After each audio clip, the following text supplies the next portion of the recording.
I'm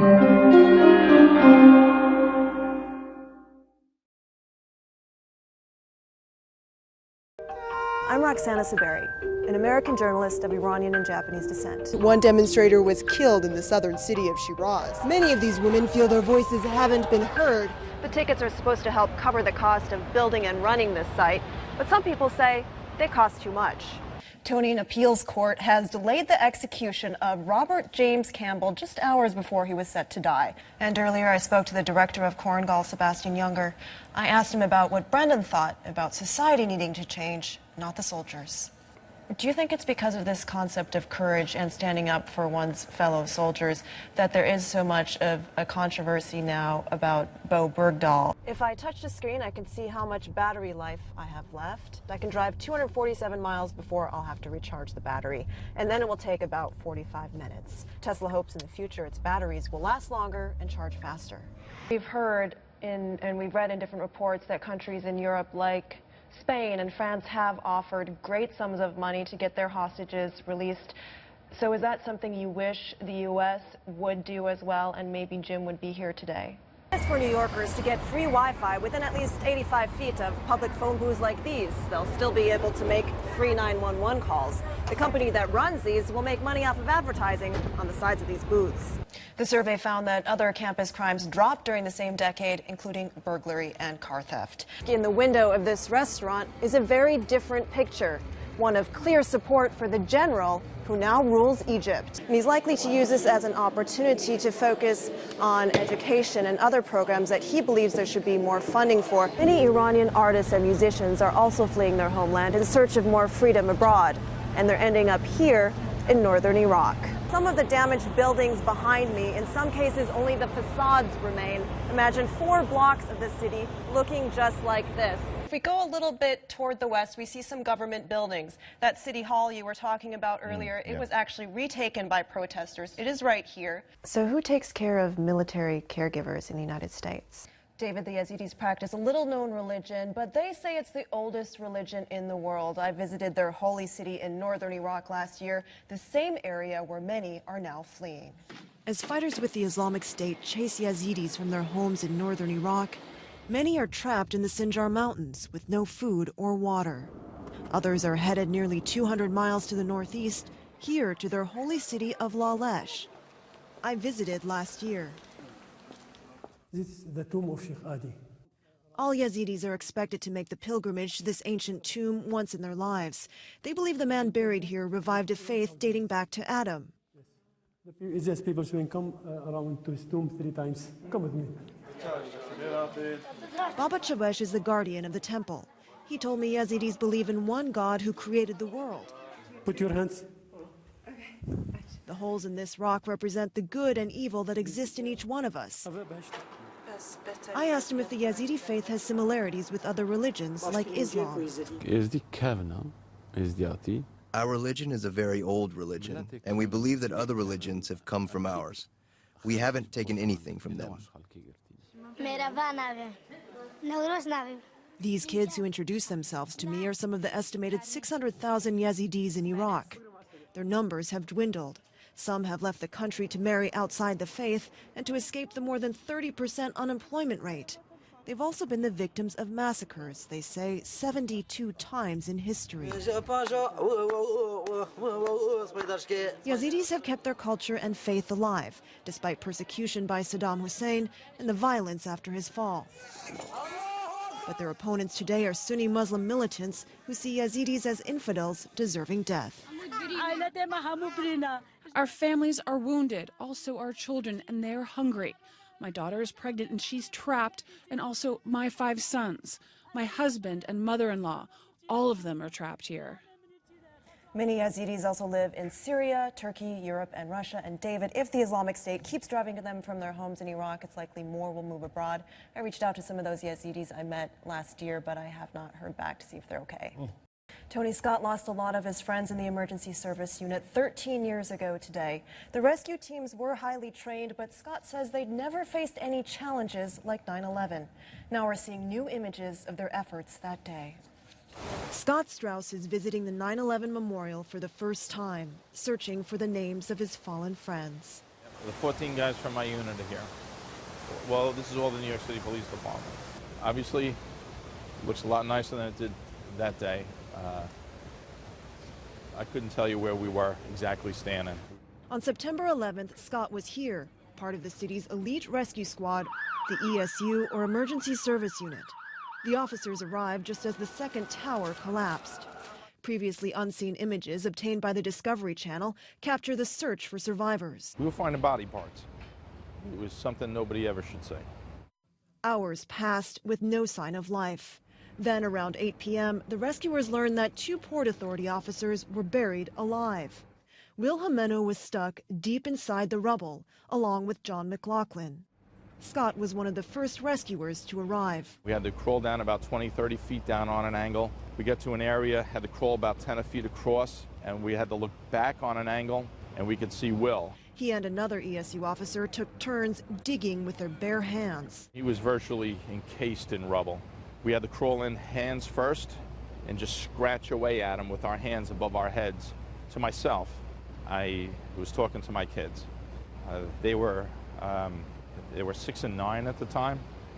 I asked them to be good, take care of Mom, be good in school, do their best in life, and make me proud. Because I didn't think I was coming out of there. But I wasn't stopping either. Outside, emergency workers formed a line, passing gear from hand to hand down the hole. 3 hours later, Scott emerged. Will was finally free. Other rescuers worked through the night and got John out the next morning. They all became heroes, their story of survival a bright spot on a dark day. How would you like people to remember your friends? The heroes they were, are. Are you a hero? No, not even close. Heroes are still being made from that day, and that's the families of these men and women that died. How are those families doing? Holding up, but they're struggling. And how are you doing? Struggling. Scott retired from the Emergency Service Unit in 2004. He's now the mayor of a village in New York and oversees security for a hospital. Tony, Scott repeatedly told me, he kept emphasizing to me that he was just one of many people who helped on that day. And some sad news, he recently lost a friend, one of his colleagues, to cancer. He thinks it was possibly from exposure to chemicals at Ground Zero. How's he doing? How's his health?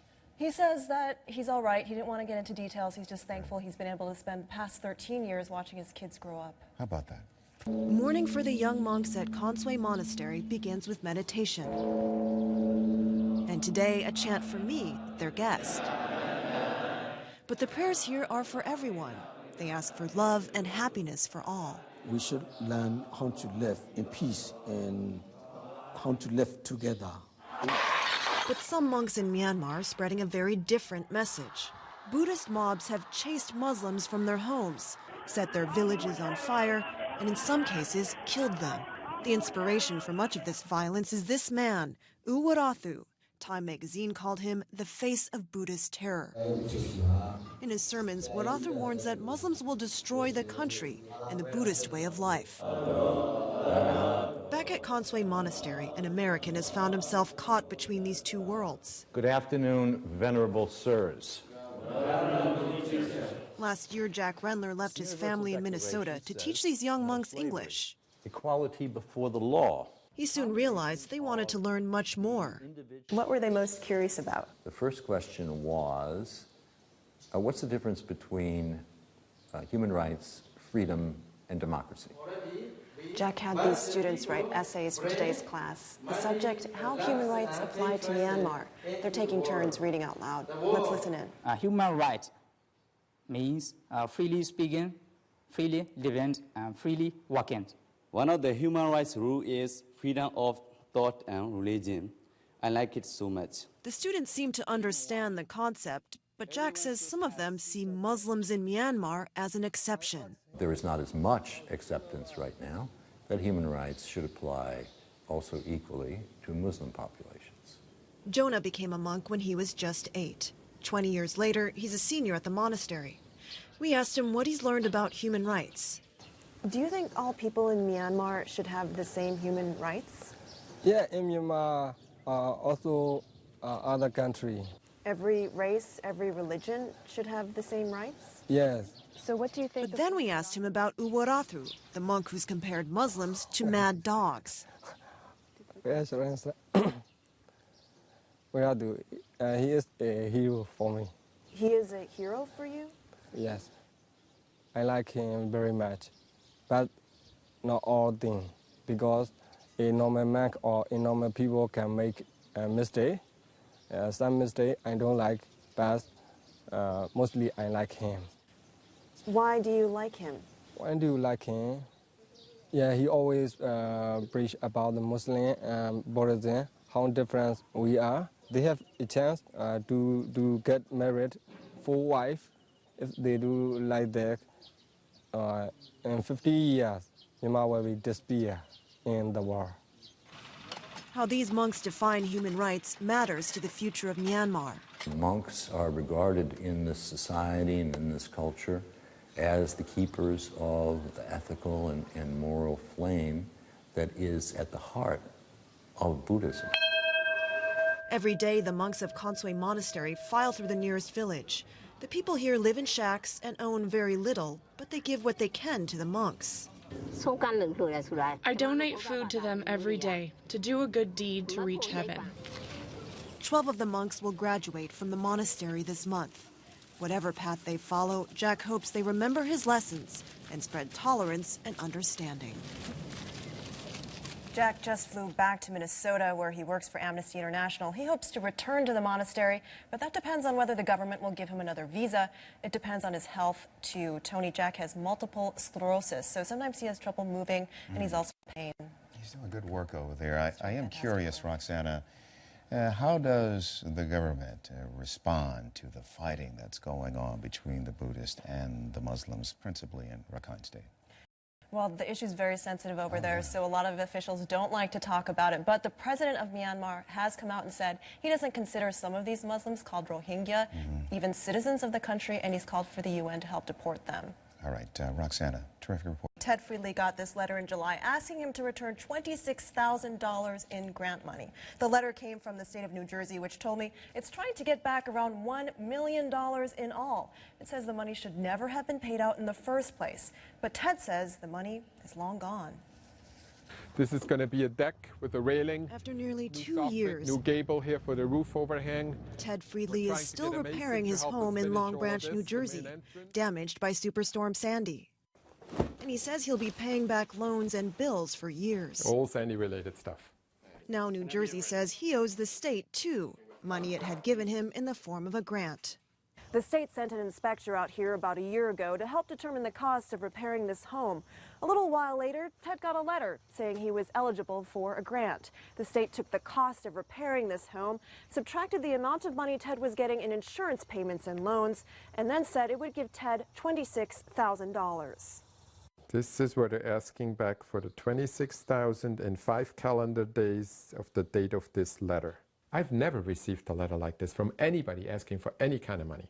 The letter says cost estimates changed and Ted received money from other sources. They say they're trying to protect taxpayers' money and they're afraid of fraud. Right. Is there any possibility that maybe you spent money you didn't need to? No. Or got money that you didn't Not need? a penny. No. We spent a lot more than what we received. And this $26,000 grant that they gave you, what did you spend it on? What we're standing on: new floor, new siding, new deck outside, new walls, sheetrock, anything that was not covered, or a lot of it that was not covered by flood insurance. It's not just happening in New Jersey. New York and FEMA are also going after homeowners. Some have paid, but many are fighting back. It's not in anybody's interest for the federal government to seek repayment from someone who simply doesn't have the funds to repay it. Ted says he doesn't have the money either. It is very frustrating because we don't know what's going to happen if we don't pay it back. At the same time, we don't even understand why we should have to pay them back. Ted says he reached out to the state several times but has not heard back. Tony, these can be difficult cases. In Ted's case, he says he paid a lot more to raise his house than the state estimated. The state says he paid too much and he got an additional insurance payment. So the truth is probably somewhere in between, and Ted does admit that.